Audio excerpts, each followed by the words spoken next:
যাদের সাথে ছোট বাচ্চা আছে তারা ঘুরতে গেলে বা বেড়াতে গেলে এই নাস্তাটা সাথে রাখতে পারেন। বাচ্চা কান্নাকাটি তো দূরের কথা, একটা শব্দও করবে না। 1-2 পিস খেয়ে একদম শান্ত হয়ে থাকবে। চলুন এই রেসিপিটা কীভাবে তৈরি করেছি দেখে নেওয়া যাক।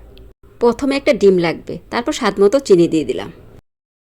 চিনিটা গলা পর্যন্ত এভাবে চামচ দিয়ে ফেটে নেব। আপনারা চাইলে সামান্য একটু লবণ দিতে পারেন, যারা মিষ্টিতে লবণ খেতে পছন্দ করেন, না হয় অ্যাভয়েড করতে পারেন। ডিমের মিশ্রণের সাথে জাল করা গরুর দুধ দিয়ে দিলাম।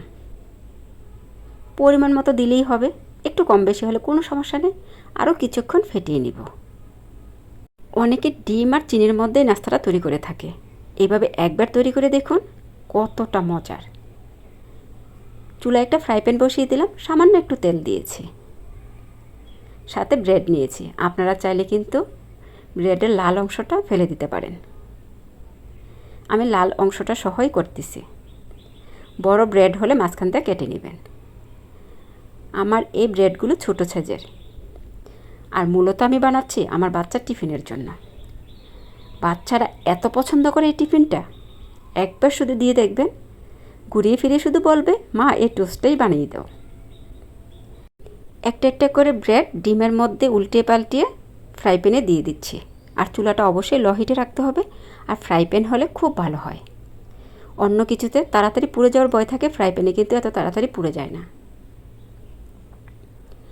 যতটুকু অবশিষ্ট ছিল ডিম উপর দিয়ে একটু একটু দিয়ে দিচ্ছি। একটা ডিম দিয়ে কতগুলো ব্রেড চুবিয়ে নিলাম। আপনারা চাইলে কিন্তু আরও 2-1টা বেশিও করে নিতে পারেন, কারণ অতিরিক্তটা তো আমি উপর দিয়ে দিচ্ছি। এক পিঠ হয়ে গেছে, আরেক পিঠ উল্টিয়ে দিলাম। আবারও বলছি, অবশ্যই খেয়াল রাখবেন পুড়ে যেন যায় না। আর চুলাটা একদমই লো হিটে রেখে ভাজতে হবে। আপনারা কোথাও দূরে বেড়াতে যাচ্ছেন, সাথে ছোট বাচ্চা আছে, বা ঘুরতে যাচ্ছেন, কষ্ট করে এই ধরনের একটা নাস্তা তৈরি করে নেবেন। বাচ্চারা কোনো কান্নাকাটি করবে না, মন ভরে খাবে আর শান্ত থাকবে। আর এটা বড়দের জন্য খুব ভালো একটা নাস্তা। লং জার্নির জন্য, ট্রেনে বা অনেক দূরে যাচ্ছে, এই ধরনের হালকা নাস্তা বানিয়ে দিতে পারেন। বড় ছোট সবারই পছন্দ হবে। আপনাদের সাথে কথা বলতে বলতে কিন্তু হয়েই গেল নাস্তাটা, সবগুলো তুলে নিলাম। এখন কি করতে হবে, আরও মজার জন্য, আরও টেস্টির জন্য গুঁড়া দুধে চুবিয়ে দিব।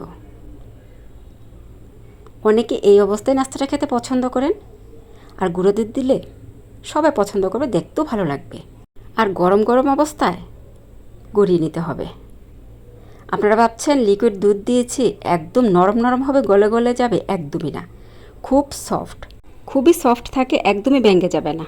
যারা খেয়েছেন তারা নিশ্চয়ই জানেন, আর যারা খাননি অবশ্যই ট্রাই করে দেখবেন। গুঁড়া দুধে চুবিয়ে নিলে খেতে গেলে যা সুন্দর একটা ফ্লেভার আসে, আসলে এটাকে টোস্ট বলা যায় না, কি নাম দেওয়া যায় আপনারা অবশ্যই কমেন্ট করে জানাবেন। যাই হোক, সম্পূর্ণ কাজই শেষ হয়ে গেল। এতক্ষণ ভিডিওটা দেখার জন্য অসংখ্য ধন্যবাদ। আপনাদের মাঝে আমি আবারও চলে আসবো নতুন এক ভিডিও নিয়ে। ততক্ষণ সবাই ভালো থাকবেন, আমার জন্য বেশি বেশি দোয়া করবেন, সবার জন্য দোয়া ও শুভকামনা। আল্লাহ হাফেজ।